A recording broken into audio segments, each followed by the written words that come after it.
दोस्तों जय हिंद।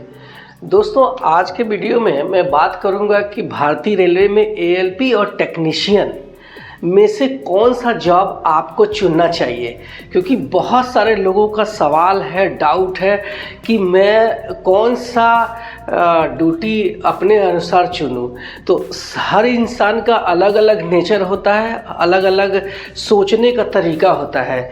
तो मैं आज अपने इस वीडियो में यही बताऊंगा कि आपको कौन सा बेटर होगा आपके अनुसार। मैं डिसाइड नहीं करूँगा, आप डिसाइड करेंगे ये वीडियो देख के कि आपको कौन सा चुनना चाहिए। तो इस पे ज़्यादा टाइम नहीं बर्बाद करेंगे, आइए बोर्ड पे हम लोग चलते हैं। ये जानते हैं कि ये जो बोथ है ग्रुप सी एम्प्लाई है, यानी कि दोनों ग्रुप सी एम्प्लाई होते हैं और दोनों के जो ग्रेड पे है सेम है, क्वालिफिकेशन सेम है। टेक्नीशियन का कुछ लोगों का क्वालिफिकेशन थोड़ा अलग हो सकता है, क्योंकि मैंने बताया है कि कुछ टेक्नीशियन 12वीं पास भी होते हैं फिजिक्स मैथ से, जो कि सिग्नलिंग एंड टेलीकम्युनिकेशन डिपार्टमेंट में होते हैं।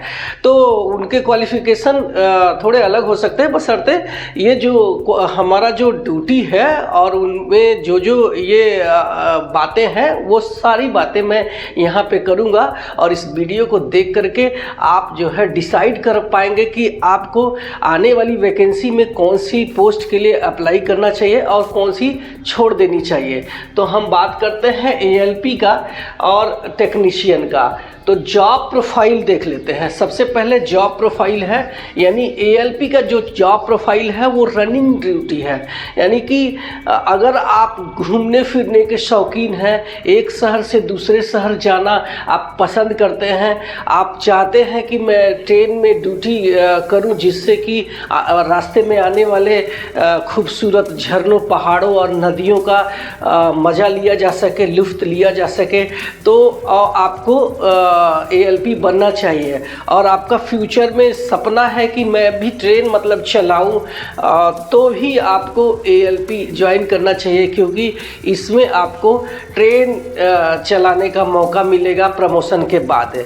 और वहीं आपका जो टेक्नीशियन है वो एक स्टेशनरी ड्यूटी है। स्टेशनरी यानी फिक्स ड्यूटी है आपका, किसी स्टेशन में या किसी लोकोमोटिव शेड में आपका एक फिक्स ड्यूटी है, ऑफिस ड्यूटी है। तो जो लोग अगर ऑफिस ड्यूटी या एक शेड ड्यूटी, स्टेशन ड्यूटी से बोर फील करते हैं तो उन्हें एएलपी यानी असिस्टेंट लोको पायलट का ड्यूटी चुनना ही चाहिए।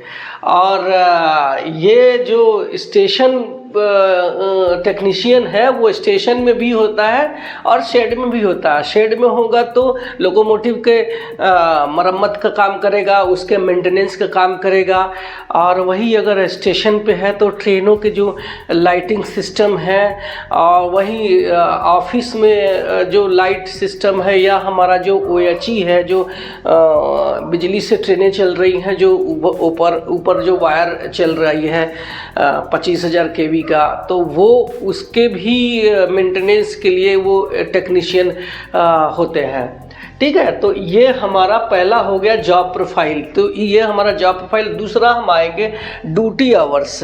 ड्यूटी आवर्स 10 टू एएलपी का जो ड्यूटी आवर्स है 10 से 12 घंटा एटलीस्ट रहेगा, और आउट स्टेशन इसको 40 से 50 घंटा भी लग सकता है। तो आप ये ध्यान में रख के ही चुनना, क्योंकि ये जो ड्यूटी है वो आपका ट्रेन ड्यूटी, कभी मालगाड़ी हमारा 10 घंटा भी ड्यूटी होता है, कभी 12 घंटा भी मालगाड़ी में अगर आपको ड्यूटी लगती है तो लगाई जाती है। और एक बार आप ट्रेन लेकर के चले गए आउट स्टेशन तो आपको घर आने में 40 से 50 घंटा भी लग सकता है। वहीं ये जो बंदा है टेक्नीशियन है, इसकी जो ड्यूटी है फिक्स, मोस्टली ना ये फिक्स ड्यूटी ही रहेगा, 8 घंटा ड्यूटी करेगा, नो आउट स्टेशन।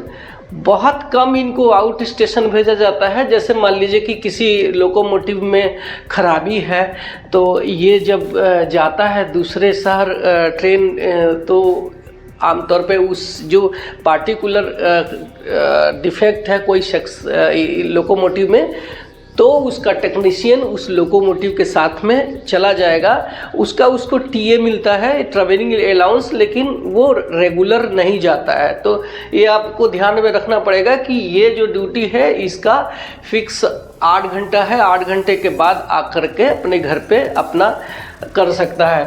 वहीं एएलपी का जो ड्यूटी है 10 से 12 घंटा हो सकता है, और आउट स्टेशन उसको 40 से 50 घंटे भी हो सकते हैं। और घर पे जो रेस्ट है वो मिनिमम 16 घंटा उसको मिलता ही है। इसके अलावा भी अगर ट्रेनें नहीं चली तो उसको 24 से 30 घंटा भी रेस्ट मिल सकता है। तो ये हमारा हो गया ड्यूटी आवर्स। तो अब आते हैं मेडिकल स्टैंडर्ड। तो मेडिकल स्टैंडर्ड जो असिस्टेंट लोको पायलट का है वो A1 होता है। वहीं जो टेक्नीशियन होता है इनके जो मेडिकल स्टैंडर्ड है B1, B2 और C1 होते हैं। ALP के में जो है PWD यानी फिजिकली डिसेबल यानी विकलांग एलिजिबल नहीं होते हैं। वहीं जो टेक्नीशियन है उसमें विकलांग भी एलिजिबल है। ज़्यादातर केसों में ब्लाइंड नहीं चलते हैं, बाकी सारे विकलांग चल जाते हैं, उनके मेडिकल स्टैंडर्ड में शामिल है। अब हम वर्क देखते हैं। इनका जो काम है ALP का, वो एक बार भर्ती हुआ तो उसको दोनों ट्रेनें चलाने को, दोनों ट्रेनों के साथ में ड्यूटी करने को मौका मिलता है। यानी डीजल लोकोमोटिव भी चलाएगा और AC लोकोमोटिव पर भी काम करेगा। उसको पूरा एटलीस्ट 20 से 25 लोकोमोटिव का नॉलेज रखना पड़ेगा। ट्रबल शूटिंग से लेके उसका ऑपरेशन से लेकर के इसको ALP को जानकारी रखनी होती है। और वहीं ये जो टेक्नीशियन है वो अपने ट्रेड से रिलेटेड ही नॉलेज रखता है। जैसे मान लीजिए कि अगर वो वेल्डर है तो सिर्फ वेल्डिंग का ही काम करेगा, इसके अलावा वो कुछ नहीं काम कर सकता। अगर वो इलेक्ट्रीशियन का ट्रेड है, इलेक्ट्रीशियन से टेक्नीशियन बना है, तो वो सिर्फ ट्रेन लाइटिंग का ही काम करेगा। उसको डीजल लोकोमोटिव पे डीजल का कोई काम नहीं करना पड़ेगा। वही हमारा जो ALP है वो डीजल लोकोमोटिव में भी काम करेगा। और वही अगर हेडलाइट भी ख़राब हो गया तो भी उसको सही करने का काम भी ALP करता है। तो ये ड्यूटी हो गया, हमारा अलग अलग ड्यूटी होता है। अब आते हैं हम, नेक्स्ट है हमारा पॉइंट है सोशल लाइफ। तो सोशल लाइफ देखिए कि ALP में आप अगर ड्यूटी करते हैं तो मोस्ट ऑफ द टाइम आप जो है शादी में, पार्टी में या कोई फेस्टिवल है तो अटेंड नहीं कर पाएंगे, क्योंकि अक्सर जब भी कोई फेस्टिवल आता है जैसे दीपावली या होली का त्यौहार आता है तो भारतीय रेलवे क्या करती है, अपनी ट्रेनों को बढ़ा देती है। तो उसमें फिर ज़्यादा से ज़्यादा लोग ALP का ज़रूरत पड़ेगा, तो उस पर फिर लोको पायलट कम पड़ जाते हैं, तो हमें छुट्टी का प्रॉब्लम आता है, छुट्टी फिर मिलता नहीं है, तो फिर हमें हम अटेंड नहीं कर पाते। वहीं हमारा जो टेक्नीशियन है ये लगभग सारे अपने घर के काम, घर के प्रोग्राम अटेंड कर सकता है। इवन ड्यूटी में भी है तो भी वो कुछ थोड़ा परमिशन लेकर के अटेंड कर सकता। हमारा कैसा है कि अगर हमारा ALP के घर में कोई बीमार भी हो जाएगा तो उसकी वाइफ नहीं तो कोई उसका दोस्त है उनको हॉस्पिटल लेके जाएगा। ये ड्यूटी में है, अपनी ड्यूटी को छोड़ करके 1 मिनट भी नहीं जा सकता जब तक कि उसका रिलीवर आ नहीं जाता। तो ये दोनों में अंतर है। इससे एक चीज़ और सोचने में आता है कि इससे एटलीस्ट आपको एक प्राउड फील होगा कि आप एक ऐसा जॉब कर रहे हैं जिससे लोगों की सेवा हो रही है, और इसमें आपको खुद को अंदर से सेटिस्फेक्शन होगा, अंदर से एक प्राउड फील होगा। तो ये अंतर है दोनों में। अब हम आते हैं हेल्थ प्रॉब्लम। जो हमारा लोको पायलट है, असिस्टेंट लोको पायलट है, इसका जो ड्यूटी का नेचर है वो कभी आधी रात को, कभी बरसात में, कभी गर्मी में, और कभी हाई ट्रैक्शन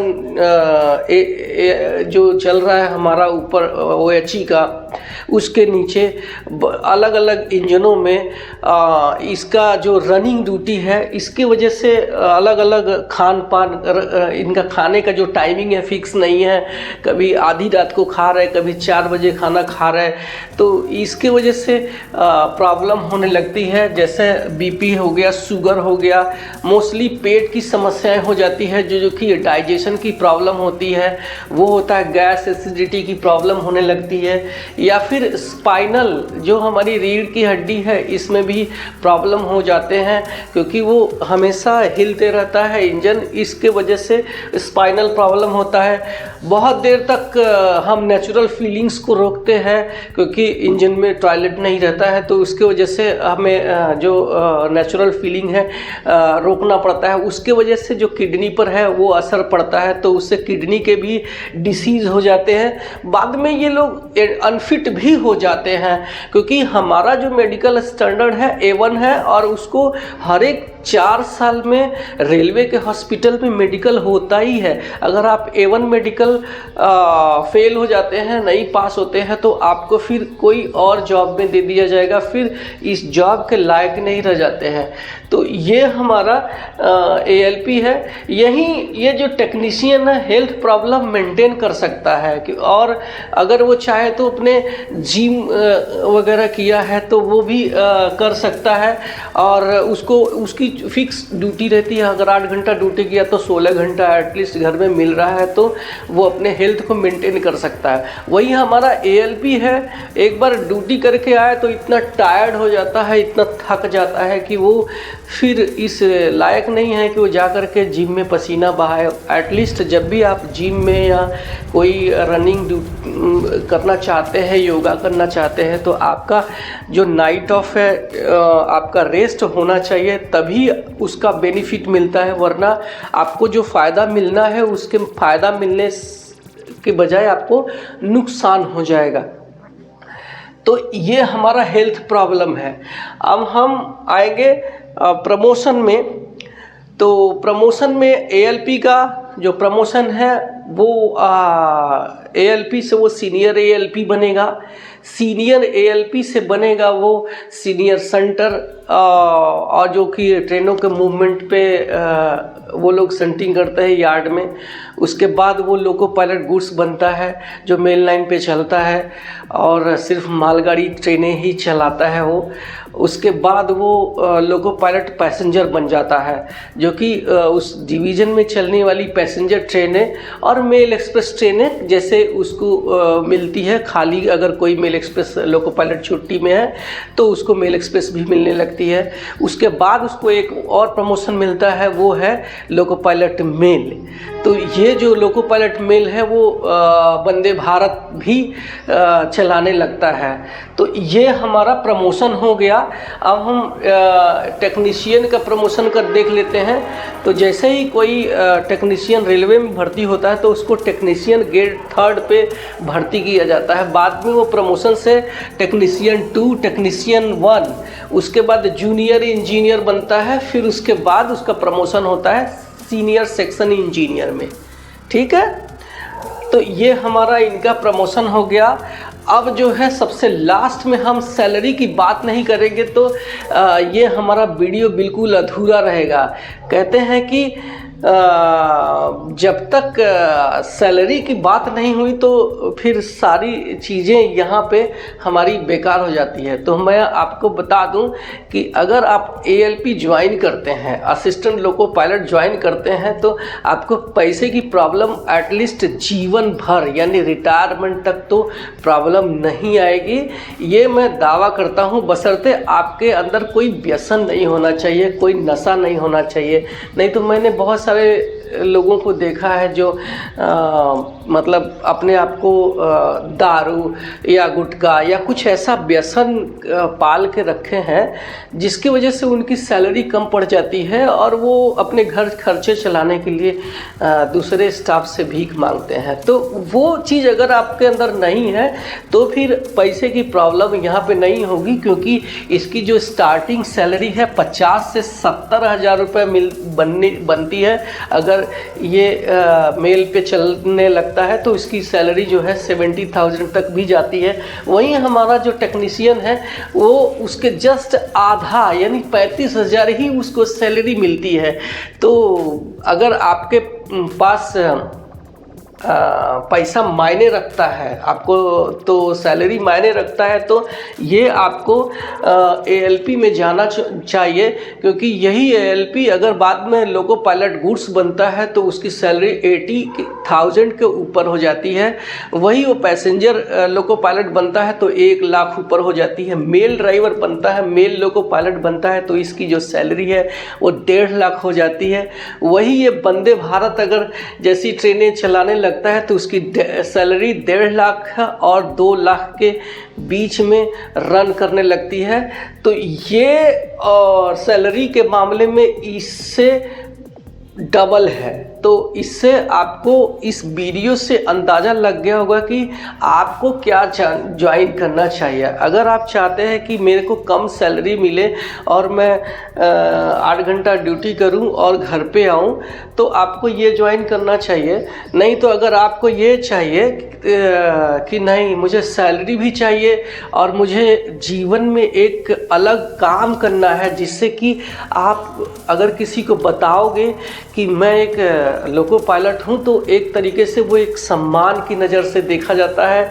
एक आप एडवेंचर है, आप एक चैलेंज है, ये ड्यूटी नहीं एक चैलेंज है जिसको आप जब ट्रेन लेके चलते हैं तो एक बाज की तरह आप चालाक और एकदम ब्रिलियंट रहना पड़ेगा, नहीं तो वो सही नहीं चलेगा, क्योंकि आपके पीछे हज़ारों टन का माल लेके आप चल रहे हैं या फिर आप हज़ारों लोगों की जान लेके चल रहे हैं। ये बहुत बड़ी जिम्मेदारी वाला पोस्ट है। इसके लिए ये समय समय पर ALP का जो रिफ्रेशर है हर एक 3 साल पर आपके नॉलेज टेस्ट होता है। उसके अलावा आपके जो LI है वो आपका समय समय पर नॉलेज टेस्ट करते रहते हैं। इससे हमें अपने अंदर एक प्राउड फीलिंग आती है, अपने आप को इम्प्रूव कर सकते हैं, अपने आप को नॉलेज फुल बना सकते हैं। तो ये वीडियो से आपको सीख मिली होगी, ऐसा मैं उम्मीद करता हूँ। और इस वीडियो से आप ये डिसाइड कर सकेंगे कि आपको एटलीस्ट रेलवे में ALP बनना है या टेक्नीशियन।